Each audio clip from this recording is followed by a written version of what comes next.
Kasih karunia dan damai sejahtera dari Tuhan Allah Bapa kita dan dari anaknya Yesus Kristus menyertai kami. Amin.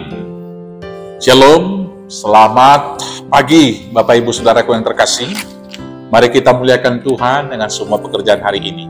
Diberangkatkan firman-Nya dari 2 Korintus pasal 4 ayat 8. Tapi saya akan membacakan mulai dari ayat 5 sampai dengan ayat 10. Demikianlah firman Tuhan. Sebab bukan diri kami yang kami beritakan, tetapi Yesus Kristus sebagai Tuhan, dan diri kami sebagai hamba-Mu karena kehendak Yesus.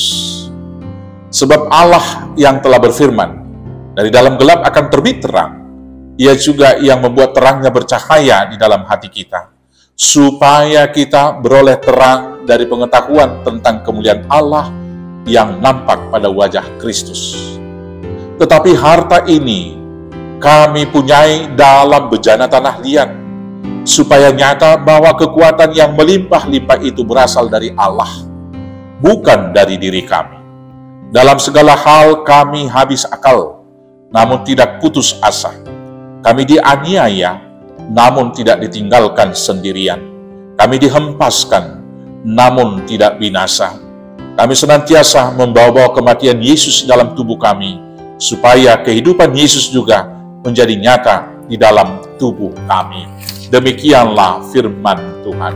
Saudara-saudaraku yang terkasih dalam Yesus Kristus, dalam fakta Alkitab, untuk tugas penginjilan, Tuhan tidak memanggil orang-orang yang luar biasa untuk melakukan hal-hal yang luar biasa tersebut. Tetapi Allah memanggil orang-orang yang biasa saja untuk melakukan hal-hal yang luar biasa. Tugas pemberitaan Injil yang luar biasa tersebut dilakukan oleh orang-orang yang biasa. Tetapi hasilnya menjadi luar biasa. Adalah karena pemberita Injil itu memberitakan Injil, memberitakan Yesus, bukan memberitakan dirinya sendiri. Seperti yang tertulis di ayat 5 dalam perikop bacaan di sini dikatakan demikian.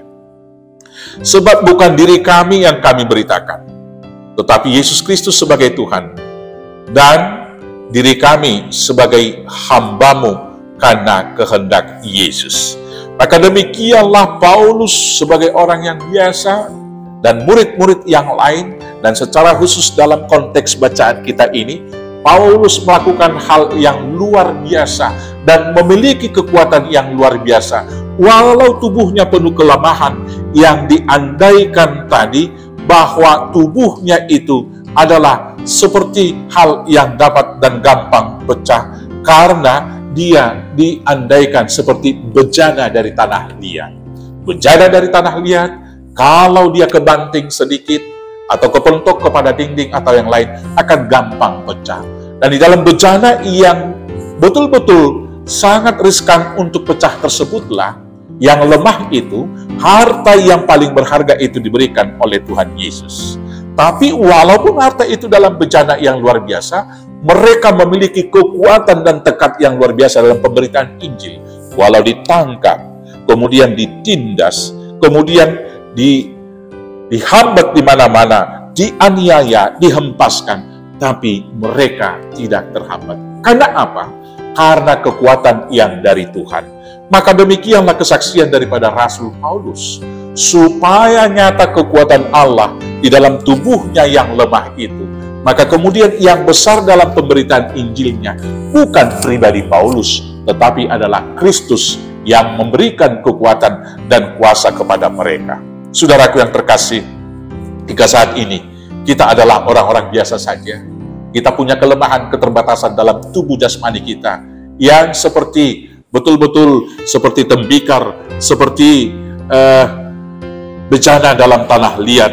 Tentu kita gampang terhempas, gampang pecah. Tetapi kalau kita seperti Paulus, menerima kekuatan itu dari Tuhan Allah, maka kekuatan Allah yang akan menguatkan kita. Maka biarpun dalam segala hal kita ditindas, kita tidak akan pernah terjepit, karena Roh Kudus yang meneguhkan. Walau kemudian kita tidak memiliki akal lagi, kita habis akal menghadapi politik dunia ini, namun sebagai orang percaya kita tidak akan pernah putus asa. Injil boleh dihambat di Nusantara. Izin mendirikan bangunan boleh dipersulit oleh orang-orang yang benci dan para mereka yang menganut gerakan-gerakan radikal dan seterusnya. Itu bisa membuat habis akal, tetapi jangan pernah putus pengharapan, jangan pernah putus asa, karena segala sesuatu bisa saja bagi Tuhan, karena baginya tidak ada yang mustahil.